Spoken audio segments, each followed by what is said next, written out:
From Washington, D.C., this is Middle East Focus. Welcome to Middle East Focus. I'm Alistair Taylor, MEI's editorial director, and today we're going to be talking about Afghanistan. There's a lot to discuss, from the start of the intra-Afghan talks and the security situation to the drawdown of U.S. forces, as well as the policy recommendations laid out in MEI's recently released election briefing book. Thankfully, we've got two great guests on today's program to help us make sense of what's going on and where things might be headed. Marvin Weinbaum and Omar Samad. Marvin is the head of MEI's Afghanistan and Pakistan program. Omar is a non-resident senior fellow with the Atlantic Council's South Asia Center, the founder and president of Silk Road Consulting LLC, and a former ambassador of Afghanistan to both France and Canada. Marvin, Omar, welcome to the program, and thank you both for joining us today. Thank you. Thank you. Thank you. Marvin, to start off with, for our listeners who might not be following the situation as closely as the two of you are, can you briefly summarize where things stand and what's at stake with the intra-Afghan talks? We're in a situation now which I would call paralysis. There are talks going on in Doha which are intended to somehow ultimately bring about a peace agreement between the Taliban and the Afghan government.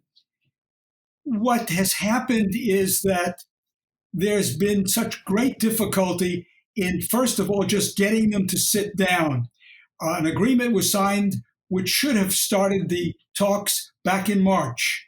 But for various reasons, having to do mainly with the release of prisoners, that exchange, they didn't begin really seriously until about 2.5 weeks ago. Since that time, though, they really have not gotten down to substance. They are still haggling over procedural items. And so I think it just very quickly to say that the prospects, I think at this time, given that they cannot agree on some of the most obvious ways in which to just get started, does not augur well for what will follow, which involves substantive issues having to do with what kind of government, indeed what kind of state Afghanistan's going to have. And that is of great consequence, not just to the United States, and of course, above all, to Afghanistan, but to the entire region. Marvin, while the talks are underway in Doha, as you mentioned, the level of violence on the ground in Afghanistan remains alarmingly high, a point that U.S. Special Envoy Zalmay Khalilzad acknowledged during a House hearing last week.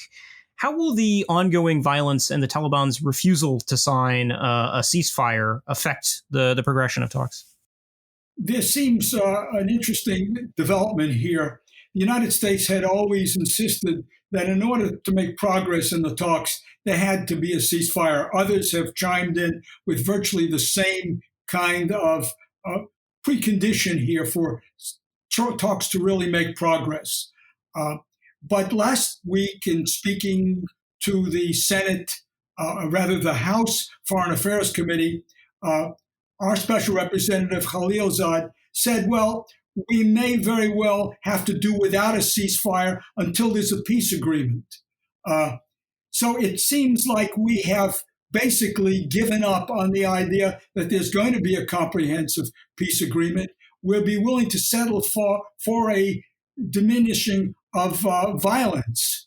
I believe that we are therefore resigned to the fact that the Taliban are going to be fighting as well as talking, and we know that these two things are closely related. As the Taliban continues to make gains, incremental gains in Afghanistan, their position, they believe, in the talks strengthen.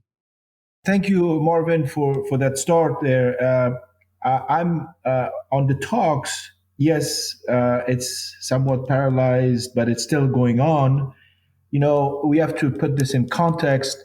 It took 2 years, more or less, to reach this point. It took 1.5 years for the Americans and the Taliban to have an agreement that we can discuss and criticize or look at the pros and cons. And it is now only 2 weeks into these intra-Afghan talks. I think we should expect stumbling blocks. We should expect all kinds of different politicized tactics being used by different sides to shore up their own position. It's going to be a roller coaster of talks. But at the same time, I think it's an achievement that these talks have actually started. Nobody should expect this to be quick and short and easy. So we should be very patient with them. As far as violence and ceasefire is concerned, it's pretty clear by now that the Taliban are not going to agree at this stage to a permanent and comprehensive ceasefire. They are tying that to some kind of a political arrangement or an agreement on some important political gain that would then be tied to a full ceasefire. I'm not sure exactly how and when that will happen, but what we should be focusing on is reduction in violence, and we should be focusing on making sure that, in the first instance, the civilians are protected and safeguarded as part of any type of truce that may come out, and that should be the focus. Omar, given the deep divisions within the Afghan political class, there have been major questions about whether the team of negotiators representing the Kabul government would be able to maintain a united front. And we've already seen Gulbuddin Hekmatyar, leader of the Hezb Islami Party, express a willingness to join forces with the Taliban pretty much straight from the get-go. What does that kind of tell you about the direction and things might be headed, or the sort of trajectory of these talks? Well, it's a good question. I think that the team from Kabul is somewhat broad-based and is to some extent inclusive, but it's also what I would call an elite team. So it represents the various constituencies that make up the post-2001 political order. Not all of them, but most. And then how is it balanced? Who has more weight in that team versus others also is an issue that Afghans pay very close attention to. And it's tilted at this point a bit more towards the palace or Mr. Ghani's side because he wants to control it, of course, for his own purposes. And he wants to make sure that nothing comes out of these negotiations that would hurt his political base and his level of authority. On the other side, I think that what I hear from other Afghans is that this negotiating team could have been much stronger, much more representative, much more inclusive, and maybe better equipped to deal with what the Taliban are offering. Because the Taliban team, having had almost 2 years of experience dealing with the Americans and many other years of experience dealing amongst themselves and with other countries in the region, are pretty savvy in their own way, and they seem to be somewhat on the same page because that is the nature of the Taliban. That they're not as inclusive and as broad based as the rest of Afghan society. So it's easier for them to have an agenda and to have a strategy for talks and so on and so forth, and be more centralized. Whereas the Kabul team is less centralized and can, in my opinion, be empowered and more inclusive maybe down the road. So I would say that that plays a role. It's just how it's tied to Kabul politics in the same way that the Taliban team is tied to Quetta politics or the politics of the Taliban leadership. When we're taking a step back, we get a lot of the kind of view from Washington here, but I'm curious how the talks are being perceived popularly in Afghanistan. What sort of expectations do Afghans have for this process? Well, Afghans have been hearing about peacemaking and peace building and talks for the past, let's say, 12 or 13 years, more or less. I remember the first time that this issue came up at high levels of government and with our international partners back in 2007, 2008.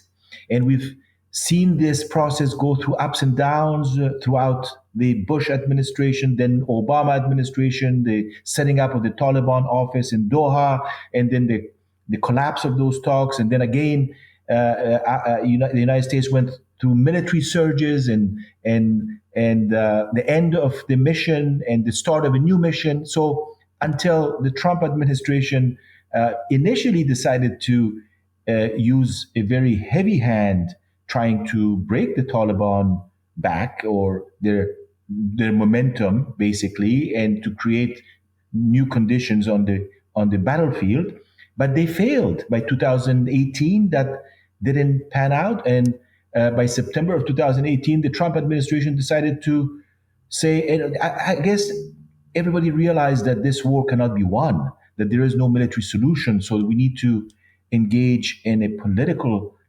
process leading to a political settlement. And so the view from Afghanistan is we've seen all of this. We just want something that works for Afghanistan, take into account the realities of Afghanistan, social, cultural, ethnic, economic, and historic realities of Afghanistan. Because this is a country with 42 years of conflict behind it. And so there are a lot of rifts and there are disconnects that they need to be reconnected. And so this is a country that needs to pull together. And the Afghan people are hopeful, but they're very cautious. They also are watching very carefully how their elites are playing this game and how the region is playing this game and how the international great powers are playing this game, because they know that they are it's not just a local matter. It's not just an Afghan issue. There are a lot of different dimensions to this. And so they are cautious, optimistic, but at the same time, I think they have certain views that need to be expressed through this process over time. Marvin, building on what Omar just said, what do you see as being the kind of main points of contention between the two sides, and what would a potential political settlement or compromise even look like? That's the hardest thing to fathom here. We look at this negotiation process as something that is akin to what we're familiar with in diplomatic negotiations. And that is where both sides come to the table and they're prepared to do some hard bargaining. This is very different, though. I mean, I think the flaw in our thinking has been that the Taliban have come to the table to get into serious exchange here about what they can accept and what they cannot accept. I think that up until this point, all of the experience that we've had in negotiating with the Taliban has demonstrated one thing above all, that the Taliban are not there to compromise. They have very much in mind a set of outcomes that they believe are what not only are in the best interests of Afghanistan and in their own interests as well, but indeed are ones that are divinely mandated. Now, that doesn't describe all of the Taliban, certainly, but it does describe a leadership, and they have every reason, not only for ideological reasons, but for practical reasons, because in all of the discussions that have gone on thus far, the Taliban has learned very clearly that all we have to do is to sit tight. If we say no progress is going to be made unless it's on our terms, they have found that on every occasion, they have been able to get what they wanted.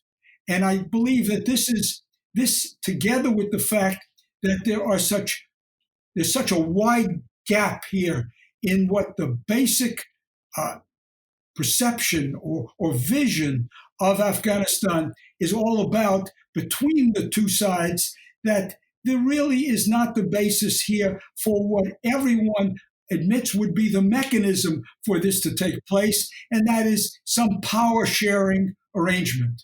What I'm arguing, therefore, is that the Taliban have no interest really in sharing power. They're willing to be inclusive and to have other elements, but it will be on their terms. And until we see anything which recognizes here that the Taliban are willing to concede, I think we have to assume that this is where the talks will perhaps drag on for a long time, but they cannot go beyond where they are now unless there is a basic change, not with the delegations in Afghanistan, but with the Taliban itself. That they've come to another realization, and I just don't think that's very likely. Omar, what's your view on that? What kind of happens next if Marvin says that compromise proves impossible and the talks kind of stall out or break down? Is there a plan B here?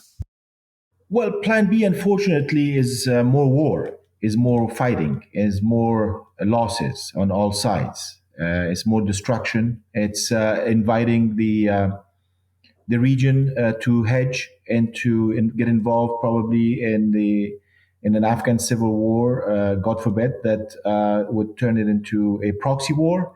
And then it would be back to what we saw back in the 90s in Afghanistan, probably, which is what I think all sides need to avoid. And I am of the view that in that regard, the Taliban also would like to see an end to war. Yes, they see themselves as sort of victorious. They see themselves as having won not the whole war, but big chunk of the battles ahead, and what we have seen so far. What they need to do is, what all Afghans need to do is win the peace. And so, what we need to convey to the Taliban, especially to the hardcore elements within the Taliban, not the ones who are irreconcilable, but the ones who are still thinking of a united and inclusive Afghanistan, is that there is a peace to be won. There is a dividend that comes with peace, that there is a tomorrow where they all can live more or less the way they want in an Afghanistan that can embrace the different value systems that exist and the different tendencies that exist without clashing.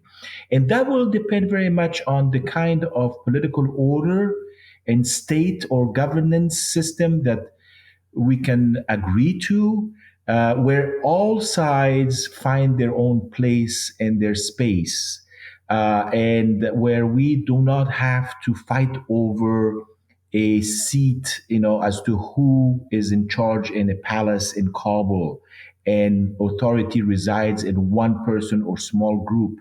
We need to come up with a system that works for Afghanistan under the circumstances where the Taliban are, whether we like it or not, a reality to reckon with, and where the Afghan population is very tired. Everybody's very tired. There's not enough resources to keep fighting. And nobody is going to go back with a surge to change habits or minds and re-engage in a war in Afghanistan. That's not going to happen. So we have no other choice but to challenge the Taliban, to challenge them to talk, to challenge them to share and come up with ideological discussions and debates that could lead to an acceptable solution or acceptable compromise or a middle ground or a third way. It could be scholarly, it can be political, it could be ideological, as I said. We need to do all of that. We haven't done it. We have never engaged in this kind of discourse before. So why kill it before we even try it? So we need to give it a try. We need to challenge them and engage them, and do it with the best of our abilities and the best scholars and the best experts that we have, and mean business instead of either acting as spoilers or trying to delay this for this reason or that reason, or attach this to, let's say, the American electoral calendar or some other calendar, and spoil the opportunity that exists for the first time after 42 years to bring some kind of end to the war in Afghanistan. It's not going to be perfect. It's not going to satisfy everyone, but I am of the belief that there is a middle ground that needs to emerge where all sides, most sides, feel comfortable with.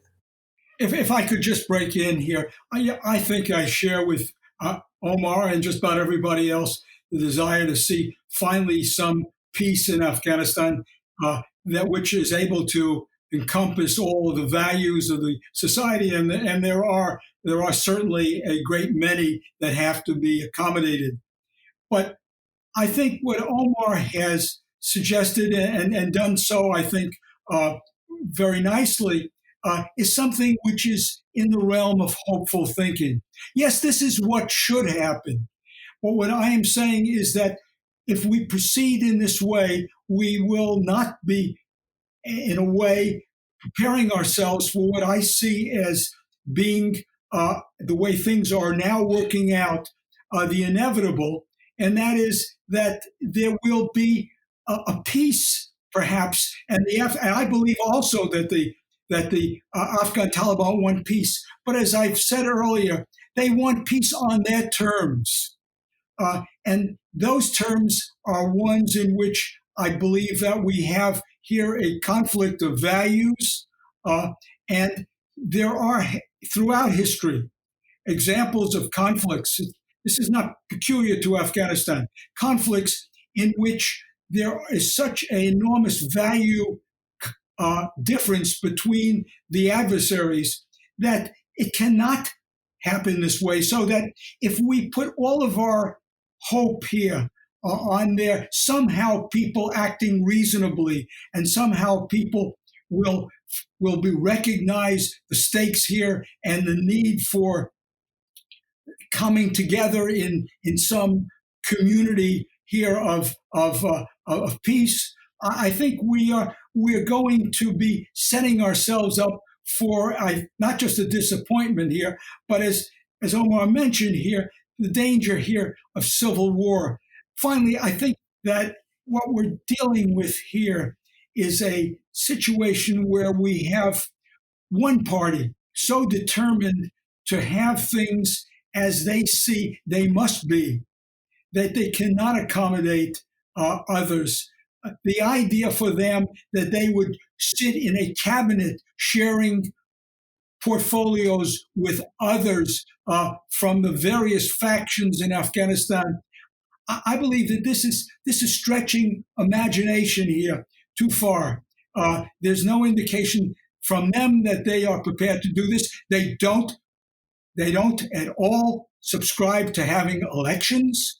They subscribe to having a religious head of state who does not govern by popular will, but by his interpretation of what Sharia law is. So this is what we're up against. And I think we have to be realistic, or there's going to be an enormous disappointment. And ultimately, if we're not ready for it, then we will fall into the civil war that Omar so worries about and is a nightmare for all Afghans. Marvin, I'm sorry, but what are you offering? I mean, I'm not saying that we should aim for civil war. So I'm not sure what. So we have history, and even today's world shows that there are clashes of value, and that there's potential for civil war in many countries and many societies. And a lot of societies have had clashes of value and have had differences of opinion and ideology. And you're saying that we shouldn't, for the first time after 42 years, and for the first time after 25 years of Taliban emergence, have the Afghans sit at the table and talk it out and discuss it. And so if we are not supposed, this is not wishful thinking. This is practical attempts at solving issues through talks and discussions and debates, and seeing where we agree, where we might find solutions, and where we disagree, and we may have to find an alternative to that.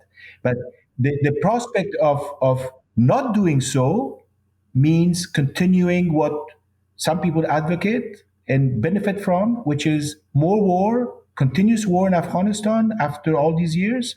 And that's really not what the Afghan people want or deserve. I'm not for closing our minds to the possibility here of forming a government based on compromise. Not at all. I think we had to sit down with the Taliban. We have to continue to pursue this. But all I'm saying, let's not have any illusions here, because we Nobody's having any illusions. about them to know that what is possible and what is unlikely. So I'm not at all suggesting that we ought to break off the talks, that we should not continue to press for them. I'm only saying don't anticipate something. And if this is simply going to drag out, and meanwhile there's a war going on in the country and the Taliban are making incremental gains, that somehow this is going to end happily. That's all I'm saying. Be prepared here. And this is not just for the Afghans, but for the international community. And that means don't desert Afghanistan. Because if you really think, if you put all your thinking that you're going to have this kind of government and it falls through, it doesn't go anywhere, they're all going to bail out. And Afghanistan is going to be left, I think, isolated. Well, let me just say, that is no one's in no one's advantage, including the Taliban, to be isolated, or if they think that they can control the whole country, which I don't see the possibility of. But if that is the case, they will be isolated. They will not be getting aid. They will not be getting any money from anywhere, and it is not going to serve them any purpose. And they know. I'm hoping, and we're all hoping, we have to test them and to challenge them to see if they've learned some lessons from the past 25 years. And there's no other alternative to this, because we can't say that we have a clash of values and therefore we should call it quits. We need to talk, and we need to seek solutions to the problems that exist. I agree. I fully agree with you on this. I'm only saying let's not have illusions as to where this is going. And we've had enough opportunity, and that's why it's good to talk, because you learn much more about what, in fact, the other side is really aiming for, and that's why I believe that if we put all of our thinking into that, this is going to all end happily, then we're going to be leaving ourselves with no defenses at all. And we'll need some kind of plan B, other than simply throwing this into civil war. We're running short on time, but obviously two very strong feelings here, and great points on both sides. Do you gentlemen have any final thoughts before we wrap up? Well, thank you again for this opportunity. I think we need to have these discussions, not only in Kabul, not only in Doha, but also in Washington and other capitals that matter. I think there's a lot at stake. I think that one of the issues that we can cooperate on is power, and need to focus on is power sharing, and how to come up with an Afghan state that is reflective of its people and its society and its value systems. And not repeat the mistakes of the past, because more war and violence, whether it's from the Taliban or any other side, has not and will not resolve Afghanistan's problems.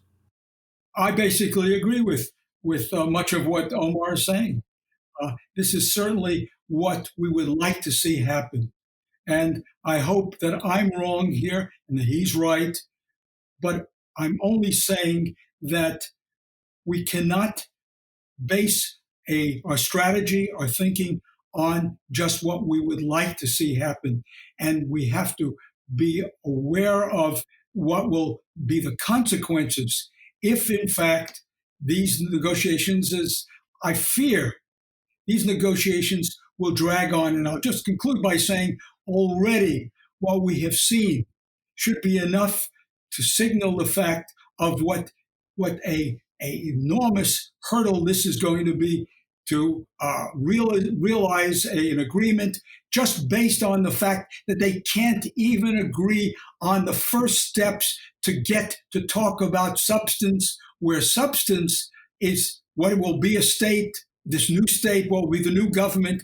Every element in those discussions about the building of the state and the government has to be negotiated. If they can't agree on what kind of religious law which is an issue right now, what kind of religious law will apply to the talks. I say, let's open up our eyes to what we have to look forward in these negotiations, but let them go on and let's see for sure. Well, I remain optimistic that they will resolve those issues as well, and they're getting close to that. The initial talks focused on over 24 items. They are at this point working on the last two. So that's also something to take into heart and realize that hopefully they will resolve the last two of the initial discussions. And these are procedural, of course. These are procedural, and I'm talking about... Yes, the initial procedural talks had more than 20 items. They are only left with two. Right. But we're still talking about procedures and not substance. So I think we ought to conclude on that. Indeed. Sounds like we'll have to agree to disagree on this one, but it's certainly an incredibly important issue and one we'll be watching closely in the months to come. We'll have to leave things there for today, but Marvin, Omar, thank you both for joining the podcast. Thank you all. And thank you, Omar, for joining us. For a spirited debate. I don't know that we'll resolve all these issues today or whatever, but we'll have to have you both on to see where things are going in the future as well. Thank you as well to our audience for listening in and to our production team for their work on today's program. We will see all of you next week. This has been a presentation of the Middle East Institute. To support MEI's programs and podcasts, please donate at www.mei.edu. Thank you for your support.